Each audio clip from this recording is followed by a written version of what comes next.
Hello and welcome to the Daily Mill for Monday, the 20th of January 2025. In today's Mill news, it was match day for the under-21s all the way in South Wales and they won.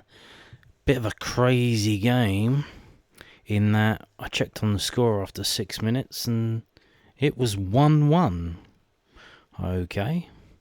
It ended up finishing 4-3 to Millwall with a very, very late goal to win it. So Millwall under-21s claimed dramatic comeback win at Swansea. This is the match report from millfc.co.uk. Millwall under-21s were 4-3 winners at Swansea City in the Professional Development League on Monday afternoon. In a topsy-turvy encounter, 2 late goals from the Lions turned the game on its head and gave them all 3 points. Kevin Nugent's side took a 4th-minute lead at the Landor Training Centre as Alfie Massey won possession high to score, but merely 60 seconds later the home side were level. Swansea were then in front on 14 minutes, but a first half full of goals continued on 25 minutes as Sheldon Kendall levelled the score at 2-2. The Swans were back in front on the hour mark, with Tom Leahy then scoring from the penalty spot with 2 minutes remaining of normal time to make it 3-3. But the goals were not finished there, as substitute Abdullah Abdulaziz popped up 2 minutes into the second half stoppage time to score the winner. Both clubs will battle once again on Friday afternoon as the reverse fixture takes place in South London. It's not a cup game. This isn't the second leg. It's one of them is a postponed fixture from previously in the season, and it's just this is the week what they've decided to do it, which is incredible. But it is what it is. So at Calmont Road on Friday afternoon, it's going to be Millwall versus Swansea, and I wonder if that's going to be as mad as this game was. So the team was as follows: Praswosny, Mansour, Massey, Taylor, Ockley, Kendall, Lamptey, Leahy, Baker, Haywood, Dyer, and the subs were Whitby on for Lamptey in the 83rd minute, Celestine Charles on for Baker in the 51st minute, Abdulaziz on for Haywood in the 74th minute, and the subs not used were Lindner and Vieira. Now, if you wanted to see highlights from that game, you can. You go to Swansea City AFC. Their YouTube channel, it's on there. There's a 5-minute and 30-second little clip of all the highlights. So not just the goals, there's a few other things like I think Millwall put the ball in a net. It was called back for a foul, and that's on there as well. There's other stuff on there as well. And you can see here, so this is what I shared it on my community tab on YouTube, but you can just go straight to Swansea City. So fair play to Swansea City for getting this up on the YouTube channel and letting everyone watch it for free. Now what that does to the table is it does this. Millwall are unbeaten in 5 games. They've got 4 wins in a row. And they're up to 4th, 27 points. They've got a game in hand on Bournemouth. They've got 2 games in hand at Charlton, a game in hand at Brentford. So it's on like Donkey Kong. And if they've obviously just beaten Swansea. They've got them again on Friday. If they can beat them again, you would imagine there might be a stronger lineup for that game, seeing as it's at Calmont Road. And we wait to see. But so far so good. 4 wins in a row, 5 games undefeated. Not bad, It's not how you start, it's how you finish. So they had a bit of a shaky start to the season because there was a lot of changes in the summer, but starting to get good now, which is good to see. Hopefully they can push on and win the league. It is not beyond the realms of possibility, not at all.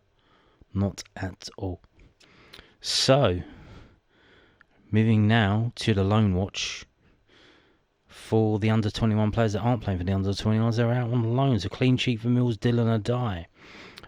This is from millfc.co.uk. Dylan Adai and Cheshire United claimed a big win last weekend as they defeated Maidstone United 2-0. Flying high in the Vanarama National League South, the Stones were brought back down to earth by a strong performance from Cheshire, with Adai playing the full game and keeping a clean sheet. Fantastic stuff. Kamal's Grant returns to Bromley action ended in defeat as the Ravens were beaten 1-0 at home by Colchester United. The defender being replaced after 66 minutes at Hayes Lane, with Henry Hearn singing out the 90 minutes of Hornchurch's 2-1 loss at Chelmsford City. Kevin Nisbet stepped off the bench on 62 minutes to help Aberdeen towards a first win since 9th of November, seeing off Elgin City 3-0 in the Scottish Cup. And George Evans was an unused substitute in Sutton United's 2-1 success away at York City. These are the games coming up this week. Midweek one, Cheshire United vs Chelmsford City. That's tomorrow. And then some games on Saturday. Obviously, we've got a 12:30 kickoff on Saturday, so may be able to do watch Millwall on the television. If you're not, obviously the tickets are sold out for Luton. The 1,100 tickets that we got, all gone. And maybe go to Hornchurch vs Dorking Wanderers. That's going to be a banger of a game, I reckon. So there you go. And I imagine that George Evans might probably play in this game, or he might not. I don't know. Sutton United versus West Bromwich Albion under 21s in this new cup game that they've got for the National League teams. He may be featuring in that because I think the league's more important for Sutton United. So there you go, that's the Loanwatch. So now we're going to move on to some stories, and then we're going to preview the game tomorrow at the end of the video. Yep, we're straight into previewing the game because we're playing straight away on Tuesday. So this is from londonnewsonline.co.uk. Millwall boss assesses Bangura-Williams' impact on Worm's development is not overnight thing. Alex Neil has talked about the patience required in developing young players, with the Millwall head coach impressed by Rahis Bangura-Williams' recent first-team involvement. The former Tooting and Mitcham youngster, 20, marked his debut with a superb strike in the FA Cup win over Dagenham and Redbridge at the start of last week, and then made his first championship appearance as a late substitute in Saturday's 1-0 loss to Hull City. "Oh, he was good," said Neil when asked for his assessment of Bangura-Williams' contribution. "Well, 2 or 3 bills landed for him. He showed composure. He took it down and played a pass, and he created the next phase of attack, shall we say. So I was pleased with his contribution. Physically, I don't think it's a problem for him. He's, until Tuesday, he'd never played a first-team game at Millwall in his life, so he made pretty good progress in a short space of time. He's featured today. He played the other day and he scored his goal. And if you're ever going to develop young players, then you don't wake up one morning and then the next morning they're all developed and you're thinking, brilliant, we've got 10 assets. It takes time. I was at Sunderland, probably one of the best examples in the Championship now, because they're full of great assets, but we need to be reminded that they started this 4 years ago in League One. Big difference. Big difference. Started in League One. Will we be in League One next season with all our assets? Who knows? Now, talking about the other new guy in the team, the striker Connolly, southernnews.co.uk. Alex Neil gives his assessment of Millwall striker's debut. Alex Neil assessed Aaron Connolly's Millwall debut positively, saying he thought he was busy but had to feed off scraps. Connolly, 24, became the Lions' first sign in the January transfer window last Thursday after completing a permanent move from Sunderland. He was soon followed by Brentford centre-back Tristan Crammer, who was announced the next day. The Irish international was brought on in the 63rd minute for his debut during Millwall's 1-0 loss to Hull City on Saturday, but was unable to help the Lions mount a comeback. I thought he was busy. I don't think it was an easy game for him, if I'm honest. It wasn't a lot of football played at that stage in the match. The ball was going back to front a lot. He was feeding off scraps, but when he did land on it, he's a good technical player. He's busy, he can come inside on his right foot and open up the goal up. And that's it, literally it. Short and sweet. Now moving on to Jake Cooper. Jake Cooper has a message for you. Yes, you, the fans. Jake Cooper, Millwall fans can help pull us through a difficult period. The players understand their frustrations. This is from londonnewsonline.co.uk, the South London Press. Jake Cooper has talked about the importance of Millwall supporters in helping the club's players turn around their championship fortunes. The Lions have not won in the league since December the 21st, since defeating Leeds United on November the 6th. a result which had the South London club in the playoff places. They have lost 6 of their last 11 in all competitions. Their only other victory came in the FA Cup third round tie against National League outfit Dagenham and Redbridge. Some of the club supporters directed their anger at the players both during and after the 1-0 loss to Hull City. Cooper knows that a united front on and off the pitch is essential if Millwall want to pull away from the wrong end of the table. Alex Neil's side are 17th and 5 points clear of the bottom 3. But their next 3 fixtures, starting with tomorrow night's den date against Cardiff, are all against clubs below them in the standings. The Lions head to second from bottom Luton on Saturday before the rearranged fixture at Portsmouth next midweek. I understand the frustration from the stands after a couple of home defeats, which is nobody is happy about. The players share the frustration. The fans have been amazing for us over the years, really stuck with us through thick and thin. We know it's a bit maybe of a difficult period and they're seeing players leaving and people playing in different positions, but right now we need them to stick by us. We need their backing more than ever. We know we can turn things around and we hope that they can be on that journey with us and really encourage us through it. We've got some great lads in the squad who are giving everything for the shirt. We maybe lacked a bit of quality or special touch in games recently, but the effort levels are certainly there. We lost 2 big players in the last 6 months in Zion and Romain, and we're probably asking the club to help us out a little bit more in those areas now, and we're trying everything we can to get results. We know the script. We know what it's like at Millwall. We certainly have experienced times like this many times. You're not picking up results at the den, then it's going to be difficult. And the fans certainly make you aware when you're not doing so well, and they are the complete opposite when things are going well. And you can't have anything to say about that. They have their opinion, and that's fair enough. It's down to us to start producing for them. It's completely unified in the change room, and it's difficult. The only thing you need to do is win a game. It's not rocket science. We have to put a performance together to win a game. No matter how that comes, we have to do it. And that's the importance of playing football in the Championship. You have to pick up points, and that's our main target. And we have a great game on Tuesday at home against Cardiff to turn everything around. All it takes is one game and one moment to win a football match, and people's opinions can be changed. I don't want to go into anyone personally.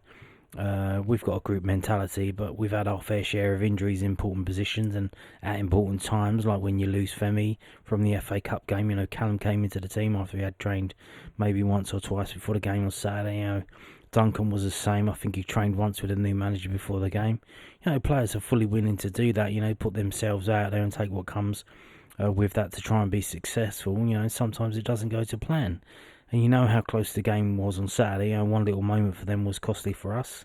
And we couldn't create a moment to turn the game in our favour. And unfortunately, it's going to be a negative response after a game like that, especially how the results have been. The imminent game schedule looks something out of a crunch period for Millwall.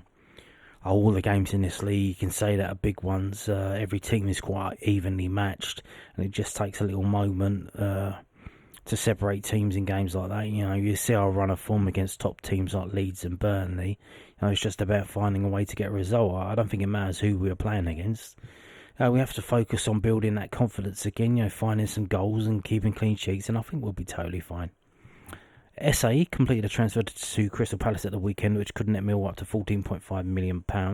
There is also a sell-on in the terms of the deal, which would mean that the SC16-based club would also get a slice of any sell-on. He's going to be a big miss. That's always the case if you sell a player to the Premier League. Then there's talent there, isn't there? He was a great lad to have around the squad, a great player. He's going to leave a hole there in the team, but it's about the lads stepping up to the plate to fill the position, or the club bringing in players to fill his position or around it. And I enjoyed the time he had here. There you go, Jake Cooper, captain. Sort of captain. Hutch is the captain, but he's the captain on match days on the pitch because Hutch doesn't get into the team. But saying a few things that it's nice to hear that they're being said, and we'll see how they respond. Talk is cheap, as they say. Talk is cheap. Now let's get on and preview this game. Millwall versus Cardiff tomorrow night, Tuesday at the Den. Tuesday the 21st. It's an 8 p.m. kickoff. It's an 8 p.m. kickoff. Why? Because it's on television. Not streaming. It is on. Is it streaming? Yeah, it is streaming. But it's not on Sky Sports Plus, the streaming service. It's actually on the channels. So if you have the channels, so I guess if you get your Sky through a satellite dish and not through Wi-Fi, you can still watch it. It's on Sky Sports Main Event. It's on Sky Sports Football. It's on Sky Ultra HD. It's on Now TV. And it's on Sky Go Extra and Sky Go. Whatever they are. I don't know. This is from livesoccertv.com. We'll skip past the table that doesn't look too good to show you. Where in the world are you? Where are you? Where are you? Are you in Brazil? If you are, you can watch tomorrow's game on Zapping, Claro TV Plus, Disney Plus Brazil, Sky Plus, or Vivo Play, or ESPN4 Brazil. If you have the misfortune to be in Burundi, you have further misfortune poured upon you, and that you can watch this game on Sporty TV. If you're in Canada, you can watch on DAZN Canada. So you can see as we go down the list, there's a lot of countries here. And what have they done to deserve this? What have they done to deserve this? I don't know. Iraq, Iran, do they not have problems already? They have to watch this Millwall game? I don't know. I don't know at all. It's sadness, isn't it? Palestine, they got problems at the minute. But hey, take a break and watch two of the shittest teams in the Championship try and play football. beIN Sports Connect and beIN Sports English too. Inshallah, there you go. Sierra Leone, Somalia, South Africa, Uruguay, Uganda. This is the way. Score the goal. That is the way. This is the way. Venezuela, Zambia. So there you go. It's being shown around the world. And isn't that fun? Isn't that fun? So there you go. Now, let's take a look at the historical record of games between Millwall and Cardiff City at Millwall. This is from the website 11v11.com. And as you can see, this is a game that we win quite a lot of. There was a defeat in 1936, a defeat in 1947, a defeat in 1969. Two defeats back to back, 1975 and 1977, and they came over after a 5-1 thrashing on the 25th of January 1975. A defeat in 1982, and then we get to the modern day times, one defeat in 2012. This was last year, April 2024, we beat them 3-1. The last time we lost at home to them was here. So here, all of these games ago. So the eight games ago was the last time we lost at home to them. So you know what's coming. You know what's coming. You know what's coming. We're gonna lose, aren't we? We have to lose. I've said this before. I'm gonna repeat myself. This is like going to a casino and the roulette wheel landing on red, and then red, and then red, and then red, and then red. If it landed on red 7 times in a row, would you bet red again, or would you bet on black? Especially given the circumstances that we got at the minute, where they won their last game and we cannot score for toffee. But again, this is the Championship. The Championship is a mad, mad league. If we won tomorrow, I wouldn't be surprised. I wouldn't be surprised at all. But this could be a defeat incoming. And if you go to that defeat in 2012, if you go all the way back, the last defeat before that was in 1982. So this is an insane record of only one defeat. And I think that's like 17 games. That is insane. We've only lost once to them in 17 games at Millwall. Incredible. Absolutely incredible. If we look for some parallels to the date, obviously January the 21st is the date that we're playing them. Have we played them at a similar time in the year? That 25th of January one, that was 5-1 win. That looks like to be the only time we've played them in January at home. And again, interesting in itself, seeing how many times we played them. that only one of these games has been in January. So that was a 5-1 win. So, maybe. Because I don't know about you, but I'm waiting and I'm waiting and I'm waiting and I'm waiting. And I'm hoping that, something's going to click with Alex Neil and the team.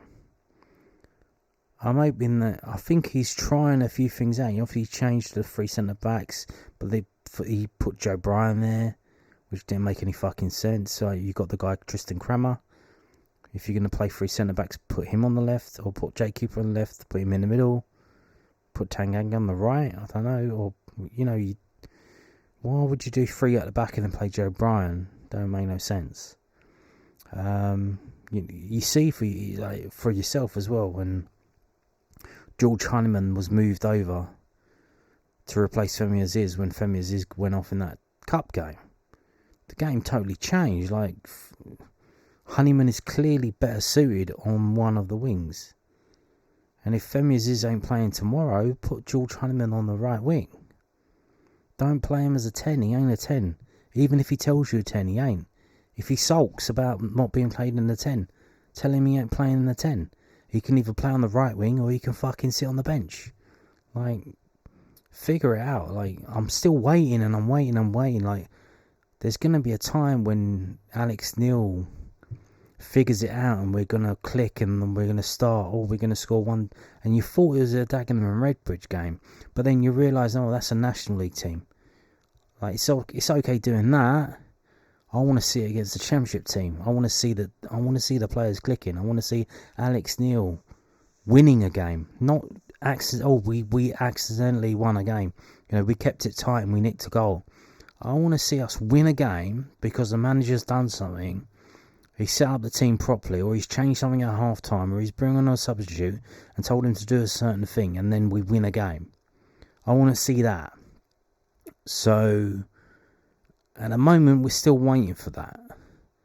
And you would imagine that the more that Alex Neil is at the team, he's around the players, he can figure it out. And his mind's going to be, the wheels in his mind are going to be going round and round, and he might figure it out. Is it going to be in this game, or is it going to be the Luton game? Is it going to be the Portsmouth game? How long are we going to have to wait for that moment, that eureka moment? I don't think it's going to be tomorrow. I think maybe there's going to be I think we're going to have to go a bit further down into the darkness before we see the light shining in the distance. So let's get into the game. As we've seen, last 6 matches at Millwall, between Millwall and Cardiff, 3 wins for Millwall, 3 draws and 0 wins for Cardiff. Interestingly, we've outscored them basically 2-1. We've scored 11 goals, they've scored 6. But we've got 12 yellow cards and they've got 4. Okay, as the table stands at the moment, as you can see, they are on a 5-game unbeaten run. So again, in terms of where we are on an unbeaten run at home against Cardiff, they are on an unbeaten run in the league of 5 games. But they've conceded nearly twice as many goals as we have. They've conceded 41 goals. So, but you know what? They've got a bad defence. We've got bad attack. So, unless we can fix our attack, we didn't even have. We had 1 shot on target the other day. 12 shots, 1 on target. Unless you're going to get shots on target, it doesn't matter how bad their defence is. It could be as bad as you want. If we're just going to keep shooting over the bar, it doesn't matter how many goals they've conceded. But now, if they beat us, like I said, unless it's, I think it's 7-goal swing. Unless it's a 7-goal swing, they can't go above us. Even though they will get to 30 points if they beat us tomorrow. This is another thing. They're highly motivated. They were in the relegation places. They want to climb up that fucking table. They want to get away from that bottom. They want to get to the 50 points as soon as they can. And they want to drag the teams above them into it. And that's what we are. We're being dragged into it. If they win tomorrow, they get the 30 points. And we get stuck on 30. and we are just by the grace of our goal difference, which is due to our good defence, not the fact that we've scored any goals, is going to just keep us above water. So if we look at the form table, with 1 win in 6, and that was 5-6 games ago, literally. They've won 2, drawn 3, lost 1. They've scored 10, conceding 7. So the conceding goals thing is still going on. We scored 4, conceded 6. If we go to home games so far this season, we are 17th, so not that good. We've won 6, drawn 2, lost 6, scoring 14, which is 1 per game, conceding only 11. If we go to away form, how good is Cardiff's away form? Well, it must be good, because at home they are 23rd in the league, and they are more than 23rd, so it must be better than that. They're 18th. So their away form is as good or as bad as our away form, really. They've got 10 points away from home. They've only won 1 game, and this is another thing. So they've only won 1 away game all season. When did it come? Literally 2 games ago at Cardiff, at Watford. So their first away win of the season was 2 games ago. They are getting better. They are figuring things out. Things have clicked. As I'm waiting for things to click for us and Alex Steele, things have clicked for them, and they're figuring it out. And they managed to get their first away win 2 games ago against Watford, at Watford, who are, last time I checked, in the playoff places. They may have dropped out by now, but they're in the playoff places. So if they can go to Watford and beat them, they can come to Millwall and beat us. Simple as. But in their away games so far this season, they've conceded 23 goals, only scoring 13. So they are averaging 1 goal per game away from home. But if we look at all of their other... So in their last 6 away games, only 1 defeat. And guess who that was against? Fucking Gary Rowett's Oxford, where they lost 3-2. So they still managed to score 2 goals. All of their other away games have been draws. A draw away at Sheffield Wednesday. A draw away to Coventry. A draw away to Stoke. A 2-2 draw. And a draw away to Middlesbrough. So how are we going to beat them? How are we going to beat them if they don't lose away games? How are we going to do that? If we look here, so these are the results. Obviously, we've just shown you. They haven't kept a clean sheet in the last 6 away games. It's not what they do. It's not what they have, actually. Against Sheffield United in the... I assume that's Sheffield United. It might be Southend United. No, Sheffield United. In the FA Cup. Obviously, Sheffield United must have rotated the squad for that. In all the other games, they've conceded at least 1 goal. They conceded 1 goal away at Middlesbrough. They conceded 1 goal away at Watford. They conceded 3 goals away at Oxford. They conceded 2 goals away at Stoke. They conceded 2 goals away at Coventry. And they still only lost 1 of those games. All those goals they conceded, only 1 of those games was a defeat. Ay, ay, ay. And if we look at Millwall, we go over to Millwall's results, as you can see.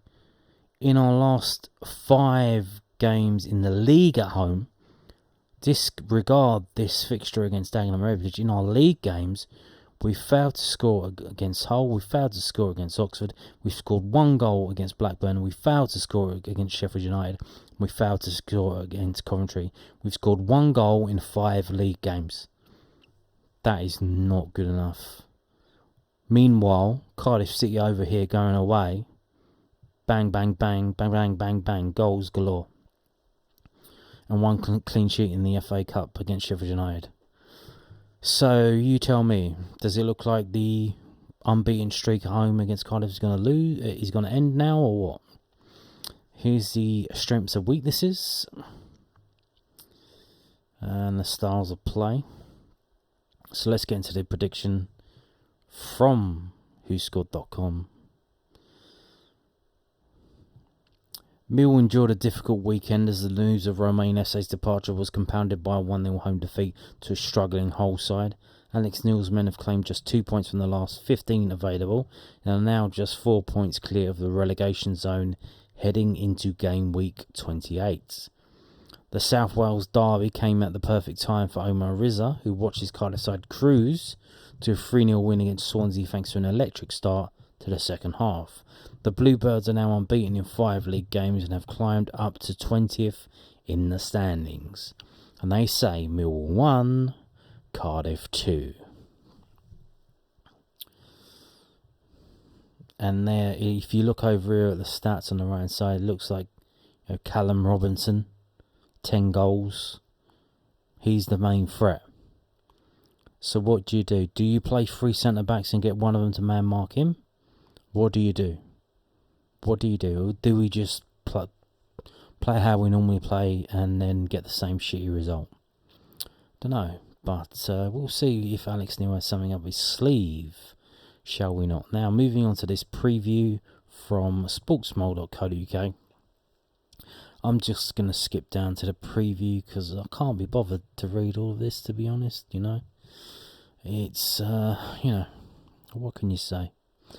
Mill struggled offensively this season while Cardiff had issues at the back, so expect a close-fought affair regardless of the result. Wrong. That being said, the host's lack of attacking output means that they are unlikely to score more than once, so if the visitors find their shooting boots, then the game could slip away from the Lions. And they say Millwall 1, Cardiff City 2. So both of them going for 2-1 to Cardiff City. I'm going for 2-0 to Cardiff City.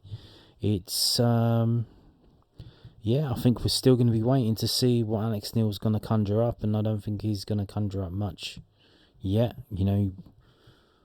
Judging by the team selection against Hull, didn't make a lot of sense. But, we'll see. We'll see what happens. We'll see who changes, if there are any changes. But yeah, I don't know. I don't know what else we can do. I think I said this before. Go back and check. I swear I said this before. When does the transfer window close? 3rd of February. We can't judge anything until 3rd of February. So 3rd of February onwards, what does Alex Neil do? Because obviously players can come, players can go. Until then, it's set. Our squad is set until the end of the season. Then you can say, okay, with the squad that you've got, this is what you should be doing. Let's see what you're doing. So, that's it. We still hope for, some quality to come in to replace the quality that's left in Zion Fleming and Romain Esse, but, that's not cheap. So then, if the business model is to buy in players, train them up, get them to perform and then sell them on, why would we then buy someone who's good enough to go in the Championship right here, right now? That's going to cost a bit of money. I don't know. Maybe we could buy Callum Robinson from Cardiff. Maybe put the bid in before the game tomorrow. So they don't play him. I don't know. Do something. But it's going to be 2-0 to Cardiff. It's going to be, it's going to be one of those games. It's going to be one of those games where, if you're a Millwall fan, it's going to be one of those games. So, on that note, thank you for watching, and goodbye.